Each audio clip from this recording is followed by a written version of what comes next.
I feel like I can see maybe this far ahead of myself right now, which is not very far.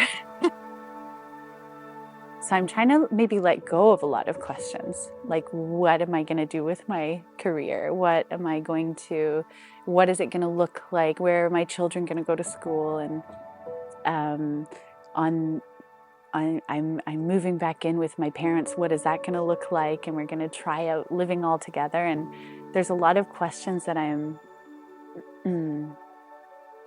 just setting aside. I think it's actually more of a body question, and it's been a question of my whole life, which is like, how can I live?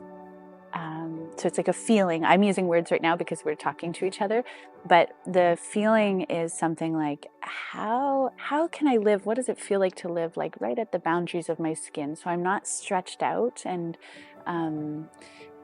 involved in all these external things and sort of beyond myself. And then also what does it feel like not to recede inwards either, and to hide and to get small and like this? And so what is this like kind of, it's like a vibrating at the edges of my skin. Like it's not exact, it's not like this static place, it's not a fixed existence, but what does it feel like to kind of move in and out of these, like close to the edges of my skin?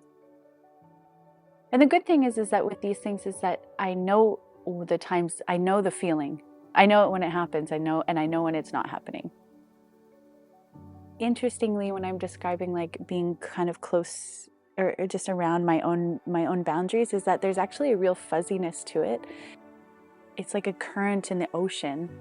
And so you wouldn't say that there isn't a current, like there is something, but the boundaries of it aren't exact. Like it's like the atmosphere going into space. It's like you can see it, like I can see you and the boundaries of you, but of course we know that if we start to zoom in at all, or we know that there's this, we're so porous and there's nothing exact about us. There's nothing like clear or exact about us.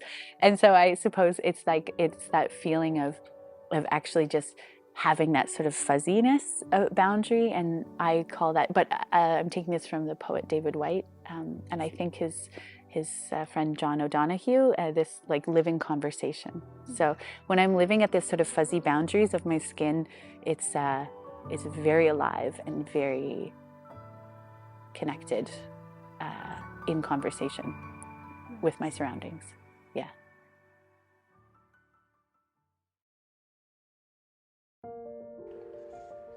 Me, what's been happening in the last couple of years is I've been realizing the extremity of my, like, let's say colonial conditioning, such that it's like running through my veins. And when I'm saying colonial, I'm referencing a the wind is agrees. The wind's like, you're onto something. By that I mean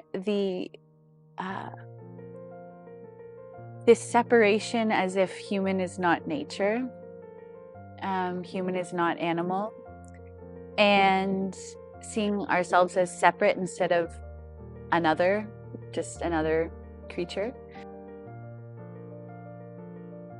When we moved here, we came into the garden and I did not say hello. I came to the garden and we started talking about how we were going to change it. And we looked at what was here and we thought like, oh, this can go over here and this can go over here. And we were thinking about, the removing things as morally important thing to question whether we should or we shouldn't.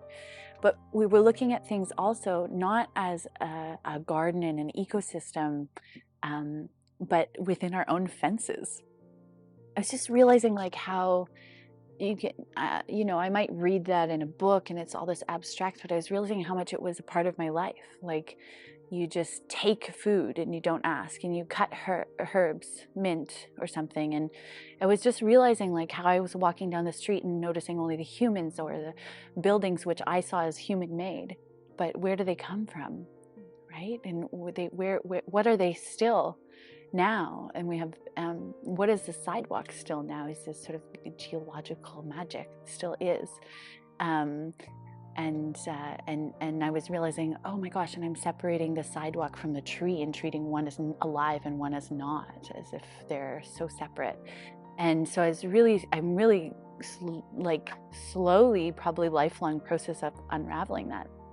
And I'm trying to, with my children, that's the thing, I'm trying to offer them another way, meaning that I'm actually just trying not to mess up what they already know. Because children already know everything's alive. Children are animists. They get it. So I'm just trying not to teach them that some things are or less, or some things are dead and this is alive, but sort of just let them know what they already know. I guess I'm quite wary of any sort of narrative that says like this is the fundamental problem with the world we live in.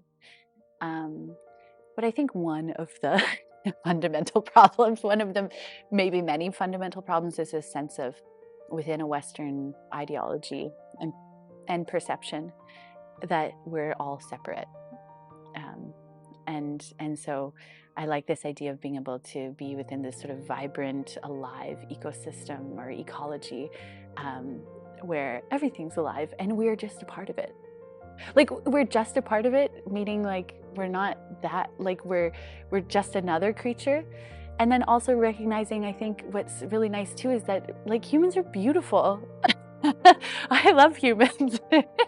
So we're like a beautiful part of this ecology, and we're just a part of this ecology. You know, we were speaking earlier about this idea of, you know, of like being at this blurry boundary that I am, and this idea of the humans are bad or something and we need to just stop, is like that's that receding energy. I'll give you another story. Is the problem there is that you're searching for purity or something, that you could ever even exist without having some sort of influence on your surroundings. And one time I was walking in a meadow and I had this really powerful moment where I was walking and I realized in this moment that every step I took was crushing something. And I froze and I was trying to figure out how to get where I froze, because I thought every step I take is stomping ecosystems, worlds I don't know about, and I can't get out of it. And then I start realizing like everything I eat, everything I buy, everything, complicit here, complicit there. And the answer is yeah. If you have a body, that's how it is. Like that's how it is. You're a stomper. Like yeah. It's fundamental to our human nature to stomp. And so I sort of like skipped over to the sidewalk, which just shows another layer of my categorizing of like meadow better than sidewalk. And it took me a long time. And there's this philosopher, Alexis Shotwell, she writes this amazing book called Against Purity. And she's saying like, we're all complicit in if you're alive. We all, even if you try and live this most holistic life and wellness, everything, and then your herbs are all from your garden, all your food and everything like this, the food is still from the garden that you take and you eat it. And so she's saying like, don't think that you can be without this taking, but just try as best you can to be aware of what you're taking and what you can give too. I thought that was a really beautiful one.